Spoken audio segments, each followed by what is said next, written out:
EVM machine hijack होत असे, मतदानामध्ये जे काय अनियमित आहेत त्याच्यावरती काही सत्य उत्तरे मिळत नसतील तर याचा जाब विचारायचा कोणाला? जर कुंपण शेत खात असेल तर विचारायचं कोणाला? आणि म्हणून मित्रांनो, या संदर्भात अतिशय गंभीर अशी परिस्थिती निर्माण झालेली आहे. हे देशाची लोकशाही नावाला राहिलेली आहे. जसं आपल्या जेवणाच्या ताटामध्ये आंब्याचं लोणचं असतं, त्या पद्धतीने लोकशाहीचा वापर या देशामध्ये होऊ लागलेला आहे. नमस्कार, मी उल्हास. माझ्या विचारपीठावरती आपले मनपूर्वक स्वागत.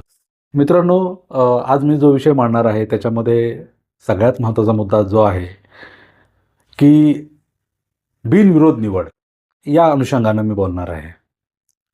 खरं तर दिनेश वाघमारे साहेब जे महाराष्ट्र राज्याचे निवडणूक आयुक्त आहेत, त्यांनी जरा थोडंसं हे डोक्यात घेतलं पाहिजे. नेमकं हे म्हणजे काय चाललेलं आहे? महाराष्ट्र हा झोपलेला आहे की उगीच झोपायचं नाटक केलेलं आहे? का या देशातली यंत्रणाच एका पक्षाने हायजॅक केल्यामुळे अशा सगळ्या गोष्टी उद्भवत आहेत, अशी एकंदरीत परिस्थिती आहे. एकीकडे आपण जेव्हा विचार करतो की भारतीय संविधान बदलत चाललेलं आहे, ते वाचवलं पाहिजे, तर दुसरीकडे हे लोक अशा पद्धतीचा विचार करतायत की जे कुणी आपण करत नाही. आणि ते म्हणजे राहुल गांधी यांनी आंदोलन केलं की मताची चोरी होते, ॲड्रेस चुकीचे आहे, मृत लोकांच्या नावाने सुद्धा मतदान होत आहे, बोगस मतदान होत आहे. याची प्रश्नाची उत्तरे मिळण्याच्या अगोदर आजही आपल्याला ईव्हीएम मशीन काय करते, नक्की ते त्याच पक्षाला प्रचंड बहुमतात कशा पद्धतीने आणतंय.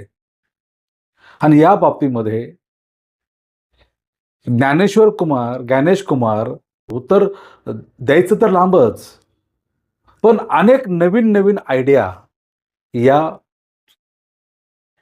पक्षाकडे येत आहेत. ह्या एकपक्षीय पक्ष म्हणू आपण त्याला, बाकी सगळे पक्ष तर नाही येतात, हा एक पक्षीयच आपण म्हणू, हा एक पेशी म्हणू आपण, या पक्षाकडे येत आहेत.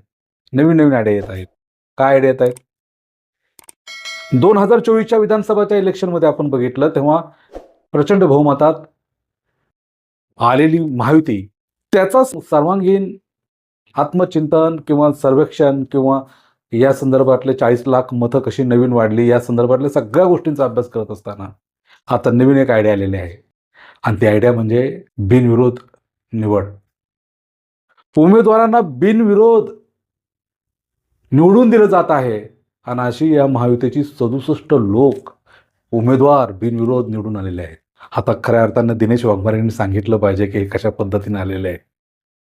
या देशाच्या लोकशाही नियंत्रणानं यांना विचारलं पाहिजे, यांच्या बाबतीतले सगळे अहवाल मागवले पाहिजेत आणि खरं प्रामाणिकपणे सत्य वचनाने याच्यावरती प्रतिक्रिया यायला हव्यात.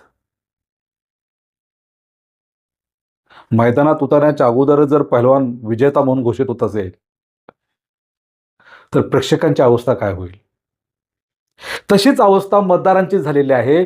जर मतदान करण्याच्या अगोदर बिनविरोध एखादा उमेदवार आम्ही समजू शकतो, परंतु 60-70 उमेदवार जर विजेते म्हणून बिनविरोध निवडत असतील तर कुठंतरी पाणी मुरतंय आहे आणि कुठंतरी या लोकशाहीला पर्यायी म्हणून व्यवस्था, की जी व्यवस्था फक्त एकशाही पद्धतीने, ठोकशाही पद्धतीने, हुकमी पद्धतीने इतर पक्षांवरती राज्य करेल, अशी एकंदरीत व्यवस्था सगळी तयार करून ठेवलेली आहे. आणि या संभ्रमात आहे या देशातला नागरिक.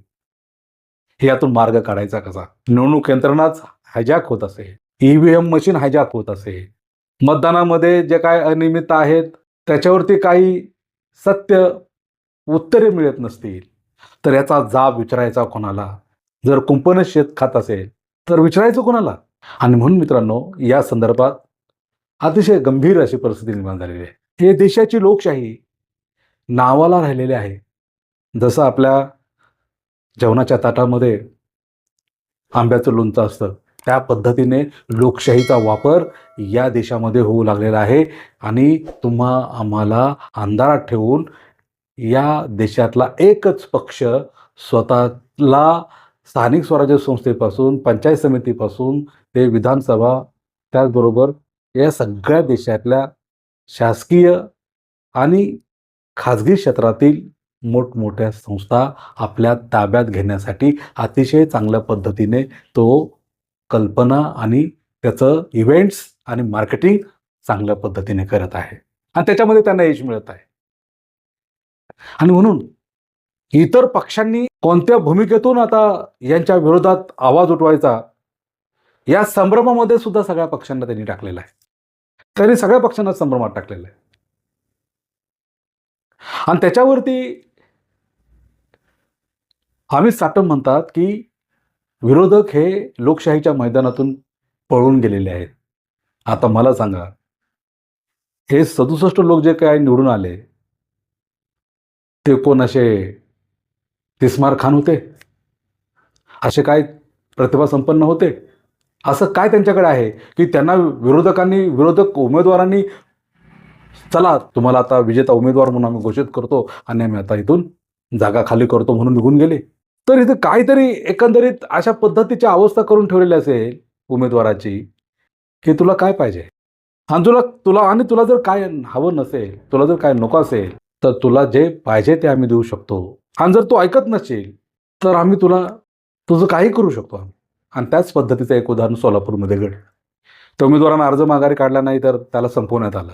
आणि म्हणून मनसेसारखा पक्ष आज म्हणतोय की जे 67 लोक जे बिनविरोध निवडून आलेले आहेत त्यांच्या विरोधामध्ये आम्ही उच्च न्यायालयामध्ये जाणार आहोत आणि त्यांच्यावरती आरोपपत्र दाखल करणार आहोत. नक्की कोणकोणत्या पातळीवरती या युतीशी, या महायुतीशी आणि त्याचबरोबर भाजपाशी दोन हात करायचे की जे लोकशाही पद्धतीने करावे लागतील, या अशा सगळ्या अशा गोष्टीमध्ये विरोधक खरंच हातबल झालेले आहेत अशी एकंदरीत परिस्थिती आहे. या देशातल्या युतीला, या देशातल्या भाजपाला फक्त सत्ता कोणत्याही मार्गाने हवी आहे. मग ते मित्र करतील, युत्या करतील, परत युत्या करणाऱ्याला ते संपवतील.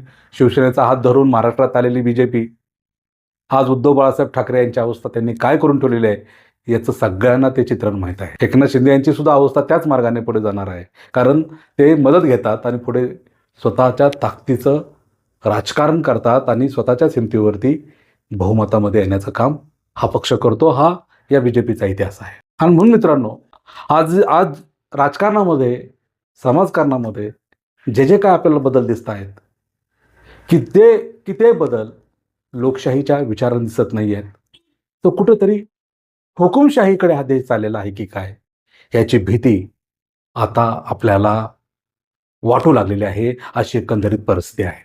महानगरपालिकेमध्ये कल्याण डोंबिवलीचे असेल किंवा धुळे जळगावचे असेल, पिंपरी चिंचवड आहे, अहिल्यानगरचे आहे, इथे सगळ्यात जास्त या महायुतीचे बिनविरोध उमेदवार आहेत. काही उमेदवारांना घरात कोंडून ठेवलेलं आहे अर्ज मागे घेतील म्हणून. ही परिस्थिती या महाराष्ट्रामध्ये या अगोदर कधी पाहिली नव्हती. याची नोंद खरं गिनीज बुक ऑफ रेकॉर्डमध्ये व्हायला पाहिजे आहे अशी एकंदरीत परिस्थिती झालेली आहे. आणि मित्रांनो, अशी जी काही बदलत चाललेली जी समीकरणं आहेत, फक्त सत्ता आमच्या हातात हवी, आम्ही या देशाचे मालक आहोत, अशी जी यंत्रणा देशात चालू आहे, याला कारणीभूत या देशातली भांडवलदारी विचारधारा आहे की जी लोकशाहीला मारक आहे.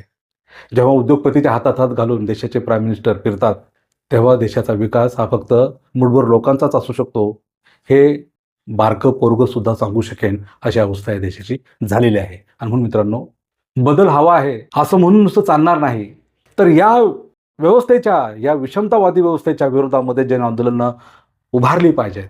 या विरोधामध्ये आवाज उठवण्यासाठी लोकांनी खऱ्या अर्थाने एकत्रित आलं पाहिजे. त्यांनी प्रश्न विचारले पाहिजेत. त्यांनी दिनेश वाघमारे यांना प्रश्न विचारले पाहिजेत की बाबा, तुम्ही निवडणूक आयुक्त आहात, तुम्ही आम्हाला यातून मार्ग सांगा. तुम्ही या देशाच्या राज्यकर्त्यांना प्रश्न विचारले पाहिजेत की हे काय चाललेलं आहे. आपण जोपर्यंत शांत बसू तोपर्यंत या देशामध्ये हे लोक मनवादी व्यवस्था तुमच्या आमच्या डोक्यावरती ठेवल्याशिवाय राहणार नाहीत. आणि म्हणून कुठेतरी बोललं पाहिजे, त्यासाठी बाहेर आलं पाहिजे, तरच कुठेतरी आपल्याला बदल दिसून येईल असं एकंदरीत मला वाटत आहे. आणि यासाठीच या देशाला राहुल गांधी किंवा प्रकाश आंबेडकर, उद्धव ठाकरे, राज ठाकरे, हर्षवर्धन सकपाळ अशा लोकांची नितांत गरज आहे. कारण विरोधी पक्ष जगला, वाचला तरच लोकशाही वाचेल. आणि म्हणून मित्रांनो, याच टिपवरती या ठिकाणी मी थांबतो. Please keep watching and sharing equality YouTube channel.